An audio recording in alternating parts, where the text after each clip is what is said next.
Talvez você, assim como eu, tenha o desejo de trabalhar com crochê, mas se sente insegura, não sabe nem por onde começar, não é verdade? Eu sou a Thaís e está completando 2 meses que eu abri o meu ateliê. E hoje, olhando aqui o meu controle, fazendo as minhas anotações, eu me surpreendi com o resultado de vendas, de encomendas que eu tive com as minhas clientes. Eu quero compartilhar com você os erros e acertos que eu já consigo perceber no início desse processo. E como eu comecei com apenas um novelo de fio e fiz com que R$ 35 se transformasse em quase R$ 5.000. Detalhe, em apenas 2 meses. Vou dividir essa nossa conversa em 10 passos. Para ficar mais simples, mas antes eu já quero te pedir para se inscrever aqui no meu canal, para que eu possa sempre voltar aqui e continuar compartilhando com você essa minha experiência. E assim a gente possa crescer juntas. Eu fazendo meu crochê e você fazendo o seu crochê daí. Ponto número 1. Antes de abrir o ateliê, de criar a minha lojinha, né, o meu perfil lá no Instagram, antes de anunciar para as pessoas, eu fiz um planejamento. E eu vejo que isso é muito importante e um grande diferencial. Como assim, Thaís? Eu escolhi um nicho. Eu vejo que muitas crocheteiras artesãs, elas querem vender crochê e querem fazer de tudo. Isso é bom, né? Que mostra que você tem talento, que você sabe fazer uma peça de roupa, você sabe fazer um jogo americano, você sabe fazer também um jogo de tapete, isso e aquilo. Porém, isso dá muito mais trabalho. Quando a gente nicha, a gente consegue estudar sobre aquilo que a gente escolheu e assim transmitir mais conhecimento até mesmo para nossa cliente. Então, eu escolhi a mesa posta como o meu nicho por 2 motivos. O primeiro motivo, pelo propósito, porque na minha infância, né, durante a minha vida, eu não tive muito isso, né, esse cuidado, era tudo muito de qualquer jeito, né, não porque meus pais foram negligentes, essa era a intenção deles, mas porque era muito corrido, né, então tinha que fazer as refeições ali muito rápido.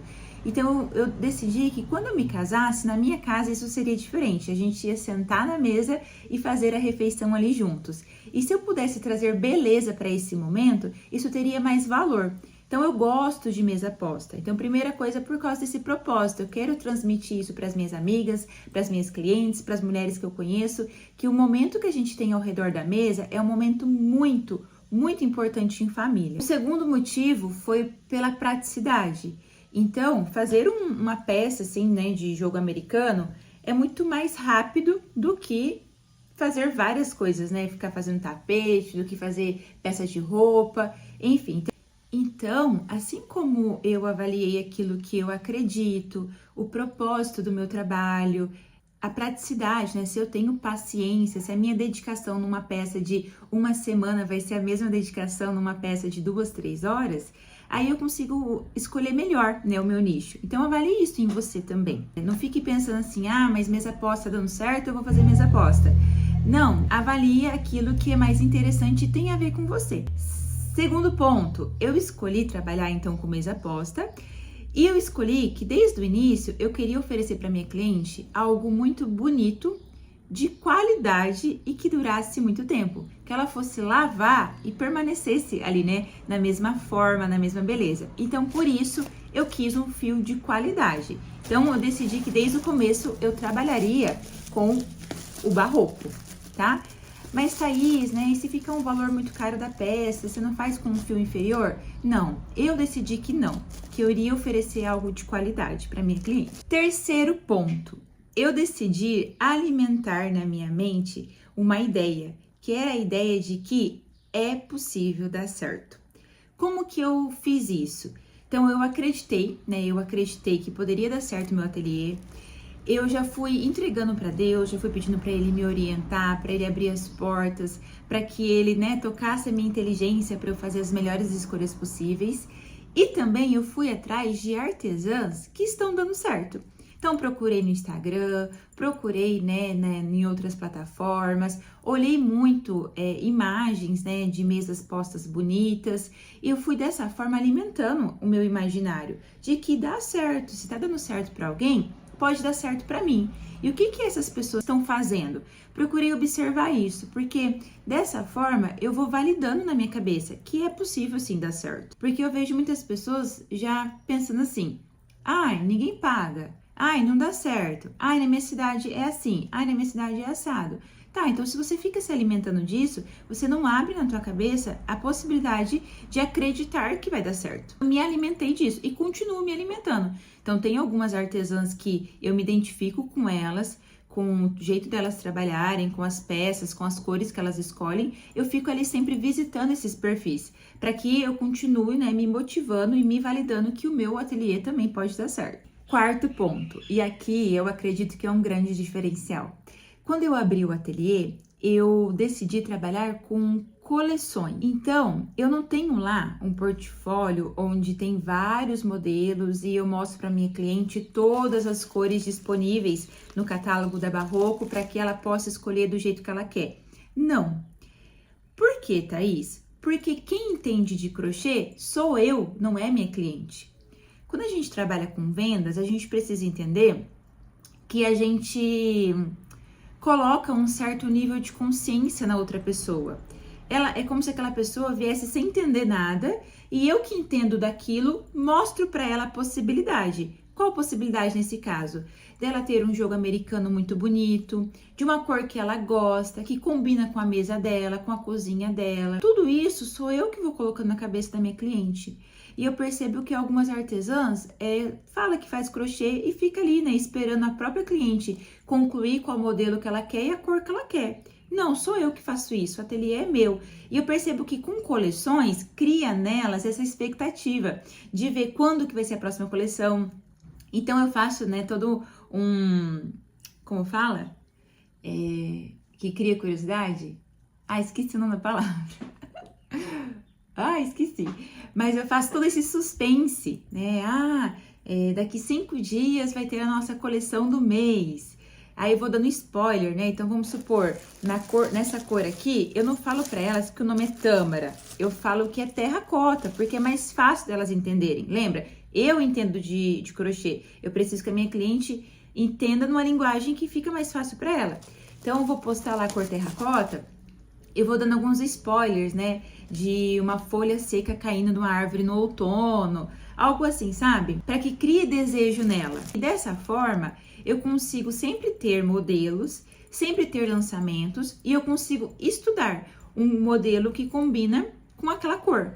Eu coloco a minha personalidade ali. Eu não tô sendo uma Maria vai com as outras, sabe?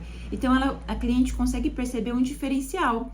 Elas percebem que tem um valor a mais no meu trabalho. Quinto ponto, eu parei para pensar. A minha cliente não compra apenas uma peça de crochê. Ela compra a experiência da mesa. Se eu posto só a foto da minha peça, é meio sem graça, não é?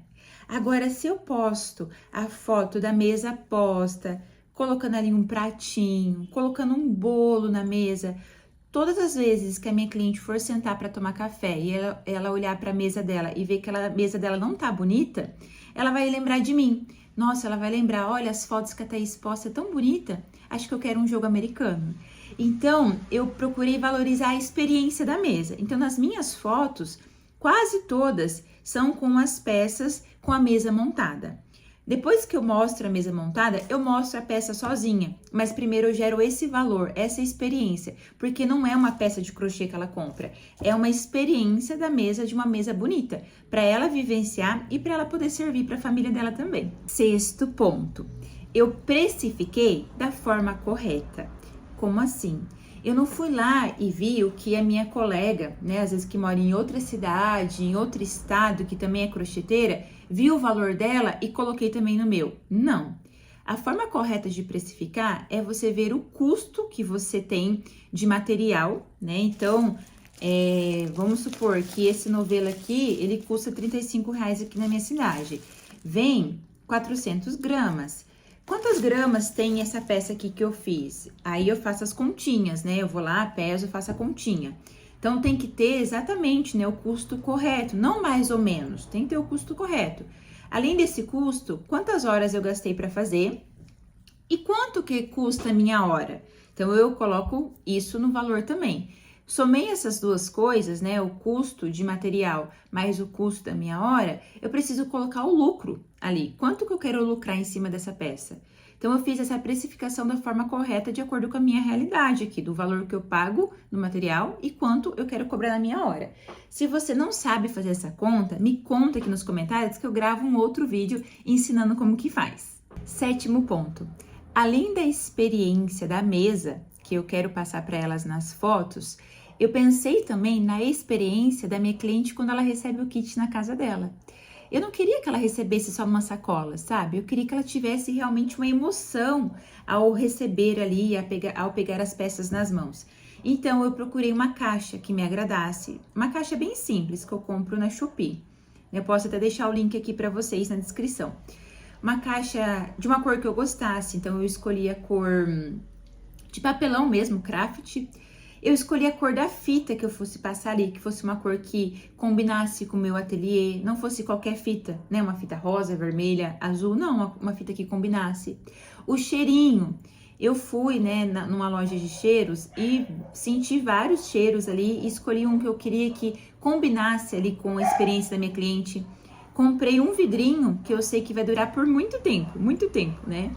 Então, eu pensei nessa experiência. Inclusive, uma cliente que eu entreguei um jogo para ela na semana passada, de 12 unidades, ela me escreveu isso no feedback, que ela amou abrir a caixa, que era muito diferente de receber numa sacola.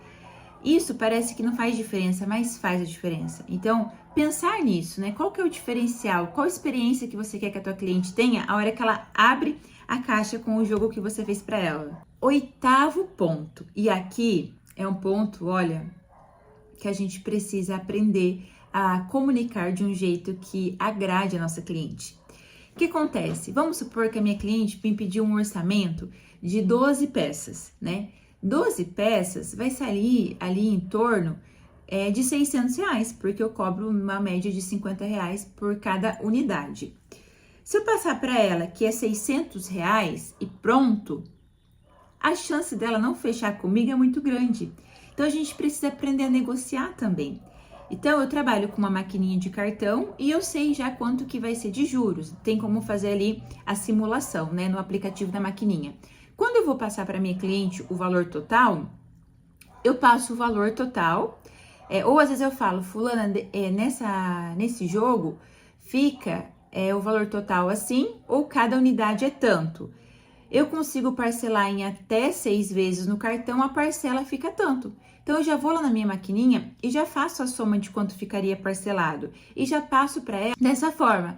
Porque se eu for esperar as minhas clientes terem dinheiro à vista no Pix para comprar, ninguém vai poder comprar, ou uma ou outra. Agora, se eu já ofereço parcelado e falo quanto que fica a parcela, porque às vezes ela não pode pagar R$600 de uma vez, ou 300, ou 200. Mas ela pode pagar uma parcela de R$50, ela pode pagar uma parcela de R$80, saber negociar. Então, esse ponto é bem importante. Oferecer uma forma de pagamento que ela pode pagar. E eu não saia perdendo e ela também não saia perdendo, né? 8º ponto, aqui é um erro. Eu percebi que eu errei bastante em não ser constante nessa postagem.